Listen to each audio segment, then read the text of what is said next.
Granite Gaming against the Cats, everybody. Game number 1. Let's go. Masters Clash is alive and well, as we have another best of 2 ahead of us.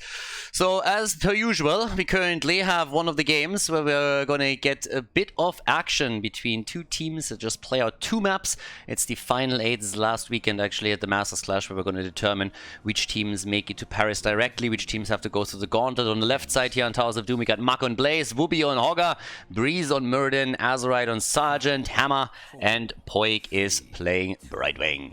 On the right side of the map, Drakia on Lunara. For the Cats, we got Johan on ETC, Captain Rex on Rega, Herath on Greymane, and Menaldor is playing Urel. So technically speaking, for the weekend, we already have 3 teams that are confirmed that they're going to make it to the event. That is, of course, as you would have expected. We have as the first one the Hardos, aka Oxygen Esports. Second, we have Chili Mountain, aka Team Wah. And we got also on top of that the Bangbush. So those 3 are already confirmed. They're still playing this weekend, and it's all about seeding still a bit. So it still matters if you're second, first, or third. But they are already confirmed that those 3 will make it to the main event. But obviously everybody else here still needs to try and go into a better position for the gauntlet, where the 4th team is going to be determined. That will then go to Paris. 12,000 euros in total on the line here at the Masters Clash. And, well, in this particular game I would say Granite Gaming still the favorite. They're already sieging up at the bot lane with a Sergeant Hammer. A little bit of a protect the hammer composition here.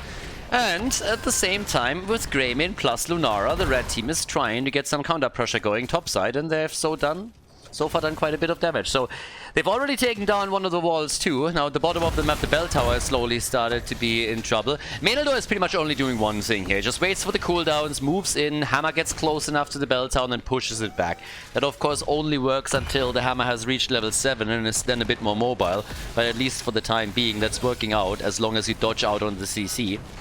But the teams are both just trying to speed the entire thing up a little bit.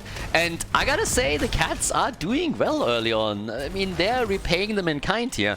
Our solo laners are now meeting in the middle to get the experience there. Level 4 for both teams right away. And it's an interesting strategy to counter Sergeant Hammer here. With Greymane and Lunara, you have, of course, 2 heroes that are very good also against structures. And that's what they're currently using here, as you can see. And Brightwing even has to help out a bit.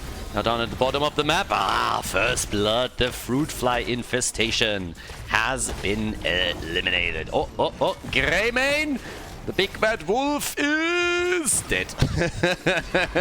He got hoggered. Yeah, completely hoggered. Sergeant Hammer also a bit out of position here, I'd say. And yeah, that's a kill. So Sergeant Hammer is down 2, but the bell tower has been converted. And at the top side, that hasn't happened yet, but obviously, as you can see, Maka is not going to be able to secure this much longer. So it's now one hammer after another. One bell tower after another. Hammer, on the other hand, with the regenerative biosteel here and the advanced artillery. So a little bit the build that Nick usually plays. And now the first objective here pops up. So technically the advantage goes to Granite Gaming because the bot lane is simply more important than the top lane. Having the full control down here gives you way more opportunities to take points of the opponent's core, simply because there's 2 mercenary camps compared to 1. Menaldor with some nice juking, but he won't be able to do that for the entire time. But he's doing a great job here, I gotta say. Like, he's really making them work for it. That's about as good as... Don't tell me he actually lives. He interrupts. Finally gets killed. But that was really, really sweet. So he is able to busy them for, I mean, ages down there. Whereas the team is fighting at the top, takes out Blaze. And now they might be able to go for another channel. Murden tries to get close, can't. And 2 of the altars go to the Cats. Nice. Every single time that I read the name of the Cats, by the way, I'm now wishing I had one. I talked about this earlier, a bit before we started into the game. It's summer in Spain now, and last year in particular. So I live in an apartment that got renovated 2.5 years ago. It's a small but very nice apartment, and again, freshly renovated, but the building is old. And Spain has definitely, in the big cities, a big of a cockroach problem. And last year there were several that snuck into the apartment. It's not really the nicest thing, especially if they're sneaking into the bedroom and always at night. So that's usually something we're like, yeah, let's get rid of that issue. So then some of the holes were found where they probably came through and were fixed with some silicone and other stuff. And then for the rest of the year, everything was fine. But just the other day, there was again one in the middle of the night that just like popped up here. And it's pretty fucking disgusting. And unfortunately, Spain has a bit of an obsession with bathrooms, you have to know. So I have like a small apartment, maybe 60 square meters, nothing crazy. And there's 2 bathrooms here. One main bathroom and one that is attached to the bedroom. So in Spain, it's typical to have like 2 or 3 bathrooms. God knows why, I don't. But yeah, so the problem is that the wall, or sorry, the door that goes to the bathroom from the bedroom is a sliding door that disappears in the wall. And I actually think in that hole where the wall goes, there is maybe a hole where they still can come through. And so the cockroach got sprayed, died, and hopefully painful death. But then the entire room was also fully poisoned, which ended with me pulling the mattress into the living room and sleeping there, which was a fine solution for the time. But I fucking hate cockroaches. Love Spain. It's also amazing that there's pretty much no wasps here, or very few compared to the northern parts of Europe. But that stuff I hate. And coming back full circle, if you have a cat, you don't run into that problem. Because cats just hunt them down. So the cats have their fun and you don't give a shit. But I don't have a cat. And I don't plan on getting one anytime soon. But, well, we have 5 in this game. And they are currently doing some serious damage on the next objective phase. They've already gotten their own altar. They still are in the lead, 25 to 31 points on the core. So the cats with level 10 now in their hands too, and using Stage Dive as a bit of a pseudo-global. They are doing some work here. They're swatting down Granite Gaming as if they were a bunch of cockroaches. But so far the blue team is still fairly resilient here and is doing their thing.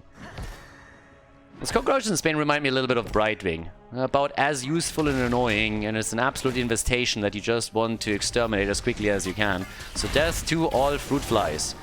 If Brightwing would not already have been assigned the fruit fly designation, we would probably just call it a cockroach. Then again, you also have Nubarak, so there's a little bit of competition on that part, but yeah, it is what it is. Now, either way, we got a fairly close game here. We have 2 kills to 4, 27 to 25 on the core, plus also the continuous pressure from both teams on those bell towers, with even the boss now locked in. So that's a smart move by the cats that they're doing here. Yeah, nicely done. Quick shots are fired, and goodbye. 4 more points are gone. But the bottom part is still a bit of an issue in the long run for the reasons that I pointed out earlier. If you have 2 of your pumpkin camps there, it just is what it is, right? So, yeah, there's only 1 at the top, and that is reliably taken now by the cats, as they are, of course, aiming to take this down as quickly as they can themselves. So that's what we have now. Try to get those on the road. Same thing is happening down here, so both of the teams now really with pumpkin after pumpkin. And in the long run, that should give Granite Gaming a bit of a lead, but thanks to these little sneaky boss picks that we're seeing from the cats, they are starting to pull ahead here. So far, so good. Yeah, but at the same time, we got 14,000 damage for Sergeant Hammer. It's not a lot of hero damage when you think about it. There weren't really this many big fights. We had a bit of a battle over one of the altars, but that was about it. Outside of that, it's very much so a macro game that the teams are playing. And this is exactly the issue. So already massive amount of shots fired, 6 in total, and that's 18 points, 221 now with the double altar now up on the map. And the bell tower at the top has already been retaken, so the blue team is now also heavily ahead in that regard. They have a 5-3 bell tower situation going on, and could try and pull ahead now in this objective phase fairly easily, unless of course they are losing heroes, like in this case Wooby. Hogger is down, Marke has to bunker up and is on the run, but Mirrodin at least snuck down to the bottom of the map and is now safely taking this one. So they are firing 5 shots here without any problems, and that puts them down to 16 to 15 points. So it's a really interesting game here. But it seems more and more that Granite Gaming has an opportunity to pull a bit ahead. Of course, if they are losing now the bell tower at the bot lane again, the top lane, that could become another issue. Those camps will be up soon too. Marke has no bunker, and he's dead. ETC wasn't even needed in this case, but I guess now that Wooby is here, he can help them to buy some time so that they can reclaim the bell tower, and indeed they do. So it's 4 bell towers to 4 now. That's a very nice back and forth that we have between the two teams now. So, yeah, I like it. Down to the bottom of the map at the same time now, though. We got Sergeant Hammer still controlling pretty much everything. And yeah, let's see what we are gonna get, especially with the top being heavily defended now by by the Double Wolf. Got Rega and Greymane both defending here. Boss should be up in another minute or so as well. 2 minutes, okay. 6 kills to 2, so that gives a heavy lead to the Cats. But they might have a problem on Bambi. Oh dear, the Wolf was not ready for this one. Wanted to help out there a bit. They're also half a level ahead in experience. I actually like this. They're really pushing Granite Gaming at this point. Granite Gaming is a little bit of a weird team because, of course, you have a lot of players that in HDC times belonged amongst the best in the game, but they haven't played that much since then. And this is honestly the first competition where they regularly commit to again. So that gives them a little bit of practice, but it's not like they're investing lots of scrim time into the game. So they still have all that experience and are still very strong on the mechanical side, but they're now going up against teams that might not quite have that talent, but at the same time train a lot more than they do, and that causes really interesting games. So already we're having them still jumping for the next altar here. There's also pumpkins at the bot lane that have to be dealt with. 16 is very close for the Cats, so that's another one. Yeah, they could get the talent advantage as this comes through if they just can interrupt long enough, and it seems like they can't. Whoopi gets the channel, and that's another couple of shots fired, which in this case, for the first time, push Granite Gaming ahead in regards to points on the core. 15 to 12. And there's another 3 shots fired. Oh boy, that's single digits on the core. They're still ahead in experience, in talents now, in kills, but now they're starting to fall a bit behind points on the core. Going up against Hammer is definitely starting to become a little bit of a problem. Now we have the top also pressured out even further. But yeah, things are interesting for the Cats now. Because technically they find themselves in a really good spot, but yeah, they're struggling definitely. And there's another one fired. Yeah, this bot lane, this is exactly what we talked about earlier. The continuous bot lane control is a problem in the long run because these camps will damage your core eventually. And if you think about how Granite Gaming pulled ahead here, they massively pulled ahead by just getting this camp over and over again. Now, to be fair, finally we have also some action from the Cats in that regard, but they're still down to 6 points against 12. They try for the boss again. This time, the blue team is checking, but they might still be too late. So, the camp control at the bottom of the map is incredible value for the blue team, but at least the Cats are always trying to counter by claiming the boss. This is the second time now that they're getting it, and that puts the blue team down to 8 points themselves, so both teams now with single digits on the core and level 16. They're trying to catch Macke. Nice attempt here, and they might still get the kill. Macke, and he dies. Great kill at a great moment in time, because we have a triple altars on the map, and this game is likely gonna end here. At least they could. Yeah, there's already the move for Drag here. Nice Ancestral. That was a fantastic Ancestral. Whoopi is already on the channel. Yeah, it's a 5 versus 4. Keep that in mind. 4 shots are fired. Whoopi gets the channel on the other hand. That's a little bit surprising. And now there's only 1 altar left. 2 points against 4 points on the core. Whoever locks this altar in wins the game, and Macke is still down for another 10 seconds. What a finish, honestly. But they really need to interrupt now. Khaldor is jumping in. The rest of the team is coming in too. Some of them went quickly towards the fountain to top off hit points and mana.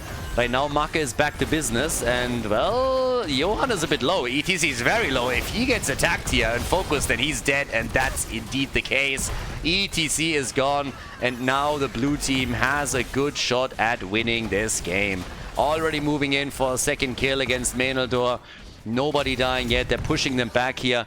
Urel is down. So is Brightwing, though. But the channel could start now. And yes, Macke is trying to do it. Whereas Breeze and Azerite are just pushing everybody back. And they can't get to Macke. They can't get to Blaze. And that is it. The shots are fired.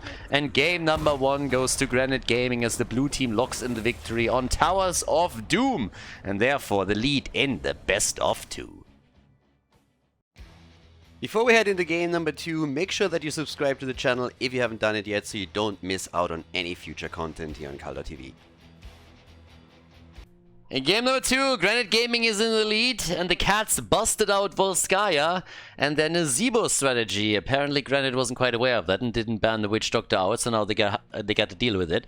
On the left side in blue, we got Mako on Falstad, we have Breeze on Stitches, Wooby on Hogger, Poik is playing Anduin in the game. It's a little bit weird to see him here on the support. And Azerite on Lulnara. On the right side of the map, we got Drak here for the Cats with Sylvanas. We have Captain Rex on a Rega, Hirath on a Nazeebo. Johan is playing Muradin and Meneldor on Blaze. So in case you're not quite up to the shenanigans that the Cats are trying to pull here, what they love to do is they play Volskaya and they use Nazeebo, because the whole thought process behind this is Nazeebo is a map where the objective usually doesn't have that big of an impact, and you get Nazeebo into the late game. This is all this is about. Try and stack your baseline, get Nazeebo into the late game, drop the Vile Infection, and just really run the Witch Doctor. They've done that in the past to a lot of teams. Some wisened up very quickly and either banned him out, banned Nazeebo whenever this map was picked by the Cats, or they dealt with him by using compositions that were really pushing the map very early. For example, if you have Sylvanas on your own end, and you have, let's say, a Greymane, you can try and pressure these structures very early and make it difficult for Nazeebo to really start that comeback. So that's a bit of the thought process of what's going on between both of the teams here. And even the combo with Nazeebo plus Ragnaros was at some point used so that you can deal with an objective by simply using Ragnaros straight and Molten Core up on one of the structures. So yeah, there it is. So with that, we have here on Volskaya now the whole thing being played off. And of course, the bigger question is how Granite Gaming is going to deal with this. This is a best of 2. If you win both maps, you get 3 points for the leaderboard. If you tie with your opponent, each team gets 1. And that's exactly what the Cats now want. They lost already on Towers of Doom. So now here's the opportunity to at least bring it back a little bit. And Hirath is doing his best to get the stacks going, so as you can see he's rotating between 2 lanes to try and get as many minions as he possibly can. The rest of the team is escorting him in and helping him out. And doing fairly well here too, but he's already sitting at 36. That's off to a good start. I mean, this is about as good as it gets at the beginning. You have the big voodoo here now as well, so he's obviously hoping to get decent stacks on his baseline. And then it's just a question, can they reach the late game? Can they play around this? You gotta be careful of Breeze and his hooks. Once Nazeebo has his ice block, he can also block a hook whenever that's coming his way. But there are a fair amount of tools to be used by Granite Gaming as well. But the rotation is still very, very clear, and therefore also the idea of what the Cats are doing. And it worked for them in the past, and we are going to figure out if it works this time for them too, or if Granite Gaming has their number in the later stages. Items are still important, so on Volskaya we have each team now with a turret, and Granite Gaming is opting for the first healing beacon as they're coming in to take that. Wooby already snacks it up, so this one the Cats weren't really fighting for it. But look at Nazeebo, we're only 2-3 minutes into the game and we have him at 61 stacks already. That is pretty solid. That's very, very good for the early game stacking of what he has here. So yeah, not too shabby. Objective is also unlocking, so that would be the perfect opportunity to stack a level 1 a little bit too, if they go into that fight. But at least for now, it's a little bit more about just making sure that he's snacking up the entire wave here at the top, and then that they can go down and deal with the mid lane, of course, too. Quick hook against Johan. He's still Gucci. 73 stacks by now for Nazeebo, so he only needs 102. Obviously, Ravenous Spirit is what you would expect. It's honestly a little bit weird right now, because technically you would expect the Ravenous Spirit to be picked up on level 10, but then at the same time you have Stitches with the hook that can be a real threat whenever you are stationary, and you get Falstad who can also interrupt it with a gust if that really becomes a problem. So, yeah, I mean, again, Ravenous Spirit is great. It just depends a little bit on how you're going to try and use it and what kind of value you really want from it. If you're fine going for a cooldown trade, then of course it's still fantastic. And if you're using it on the back end of a battle, then it can still be very helpful, especially if you wait out your opponent's abilities.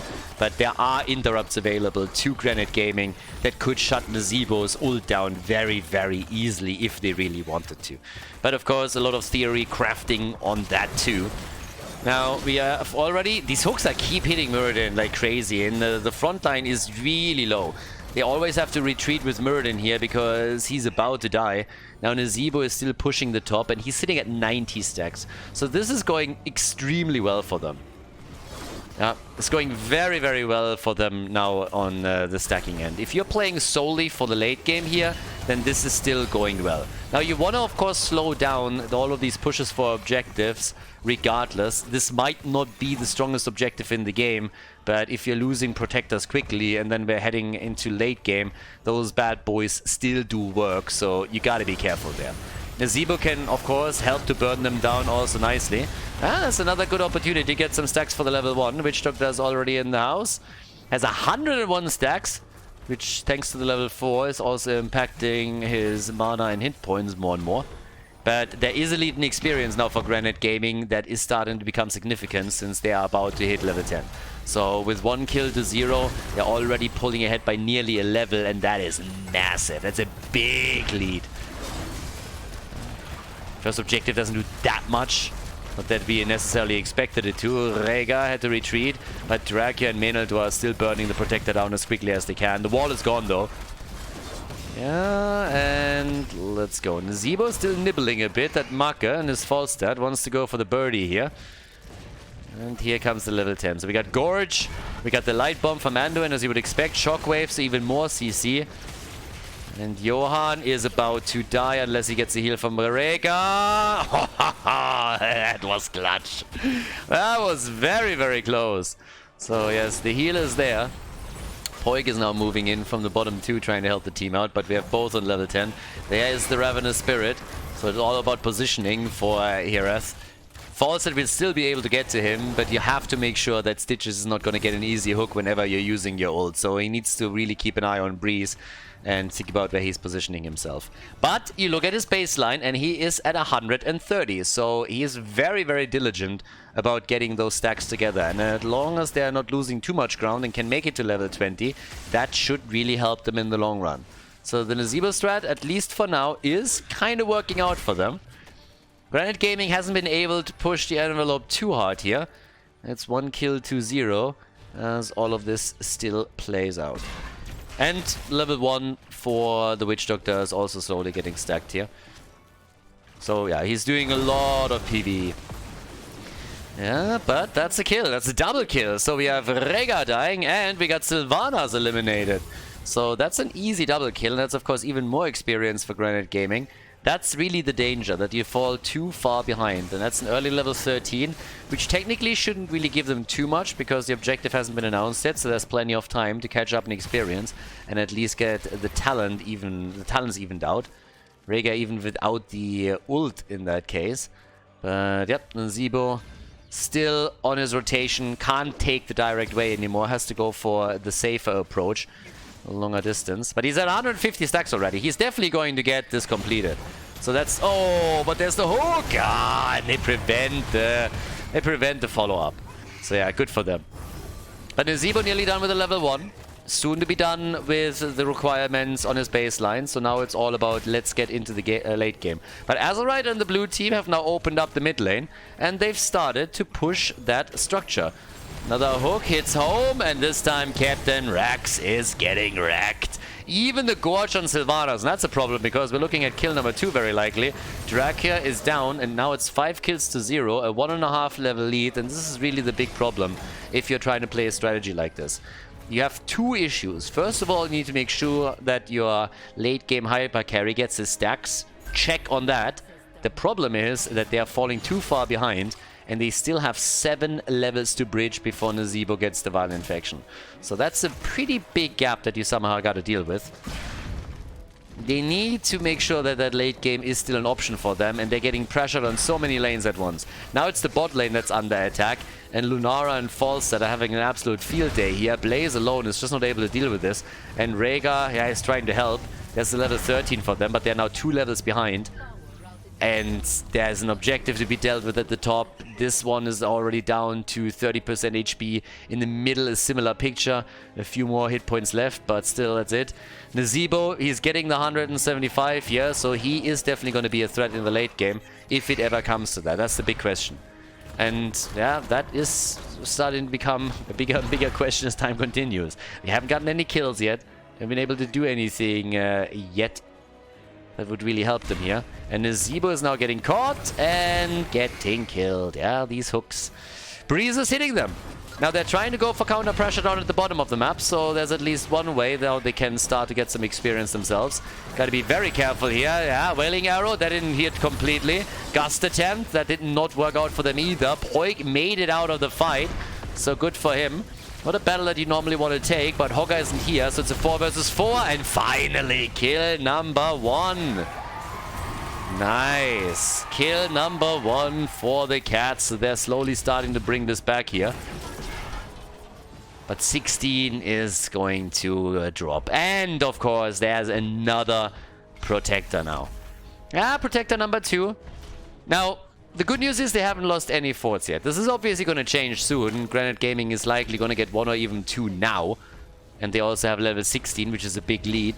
But as long as you don't lose any of your keeps, you're technically still in a position where you can bring this back.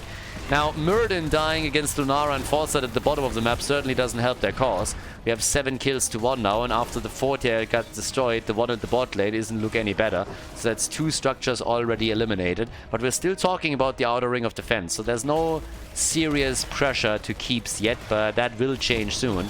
And the red team is still struggling to get to level 16. They are 5 levels away from level 20 in the Wild Infection. But Rhaegar, he is dropping the numbers here. Time and time again. Voodoo Ritual, we got 200 stacks for him now. So yeah, Nazeebo, not Rhaegar. Yeah, Rhaegar has actually died quite a bit if I'm not mistaken. Only twice, honestly it feels like more often. But yeah, the only one that hasn't died yet is Blaze on the red team. They're still trying to take the fight here. Keep in mind, they're missing level 60. Nice helping hand. Beautiful play from Breeze. Yeah, helping out Wooby here. That would have been a kill for sure as they blocked his path of retreat. But that was nicely done. Now we got level 16, so the spider build completed for now. Next stop, level 20. But still that big gap in experience. Talking about the experience, we can also take a bit of a look at how this exactly pays out. And yeah, it's obviously the hero experience that plays a huge role here, but that's not the only problem. The next problem is simply the mercenary experience. Minion experience is fairly even, passive experience starting to kick in soon, and they are really chasing this now. They're heavily chasing this. Now Nazeebo is already a little bit of a pain in the ass, but they are just trying to survive. I mean, everything that they're doing at this point is just literally sitting there and trying to survive, trying to make it towards the late game, and then using Nazeebo to get back into the game. So I think at this point you're already calculating that you're going to lose objective number 3, and then you just have to hold your core. Likely they are losing a keep when the next objective is being taken. I don't think that they have a chance of actually fighting for it, but time will obviously tell. If they can get a couple of sneaky kills, then it's a different question. But things are currently looking very good for Granite Gaming. But then again, they of course now have to press the advantage, right? They are in a situation where they need to make sure that they're controlling the map completely, that they're continuing to just farm all these camps, take them away from the opponent whenever possible, try and get a couple of kills like they're currently attempting here with Breeze in the hook.